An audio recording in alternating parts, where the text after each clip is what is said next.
Stop caring what people think. It's advice we've all heard, right? And maybe even repeated ourselves. And it sounds empowering. But I think somewhere along the way, that message began to take on a different meaning. That to care what people think is a kind of weakness. And that confidence requires us to be completely unaffected by others. If our lives are shaped by connection, and I truly believe that they are, then to care what good people think needn't be a weakness or a flaw at all. I think it can be our secret strength.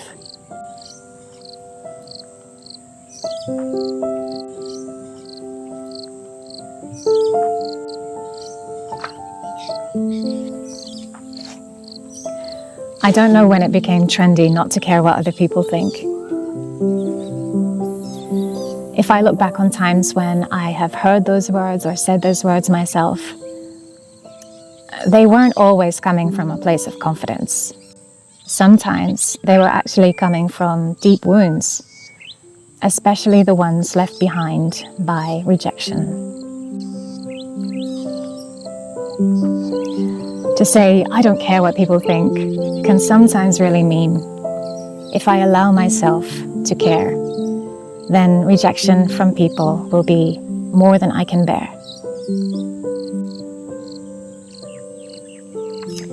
As children, our survival depended on our connection to our caregivers.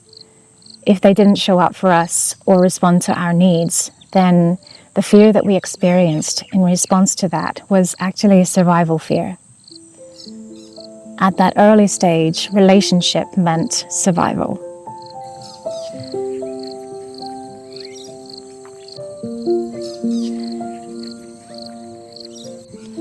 And our wiring for connection doesn't disappear just because we grow older.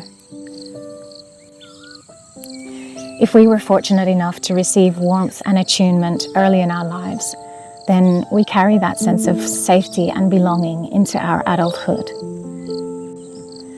But if we didn't, then even as adults, rejection can still feel like a threat to our survival, even though we know that we are fully capable of caring for ourselves.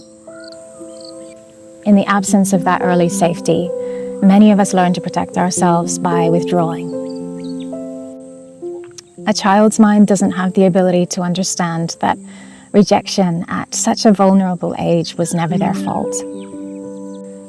The developing mind will often just draw the simplest conclusion that it can, which in many cases would be that it is better to expect nothing from people than to reach out for connection and be disappointed. But denying our biology doesn't change it. We needed people then, and we still do now. I find it hopeful that research shows healthy adult relationships can help to repair what those early ones missed. We don't have to heal in isolation. In fact, trying to heal relational wounds in the absence of positive relationships can be very difficult. Our expectations are defined by our experiences. And so how can we expect positive outcomes if we've never experienced or witnessed them for ourselves? And that's where challenges come in around selecting healthy relationships. That's a whole topic in itself. Caring what people think is only unhealthy if we care what everyone thinks. Not everyone has earned a place to influence our sense of self.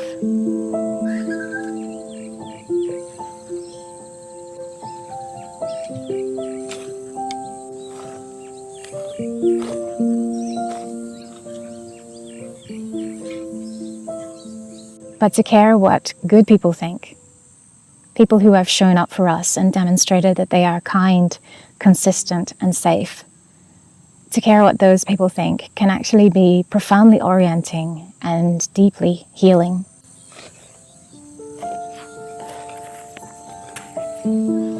Caring what good people think holds us accountable It guides us back to our values and to the person that we genuinely want to be and choose to be. Without them, we have license to behave and live selfishly.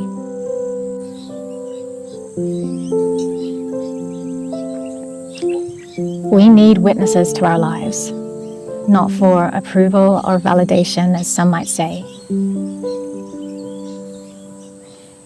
A good friend, a kind partner, can remind us of the goodness within us when our own vision is clouded by self-doubt or old wounds.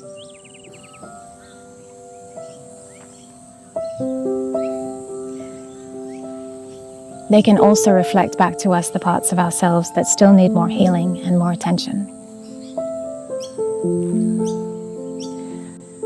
I think the right people help us to review ourselves with gentleness.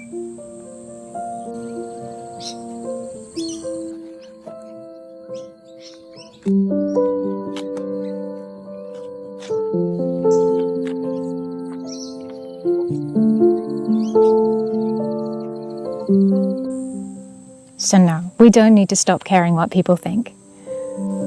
We just need to be selective in whose opinions matter. We're not meant to move through life untouched or unattached. We're meant to know what it feels like to be part of something beyond ourselves. We're meant to know belonging.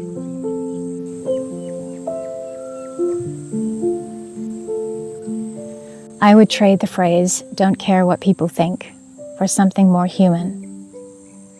Care deeply what good people think.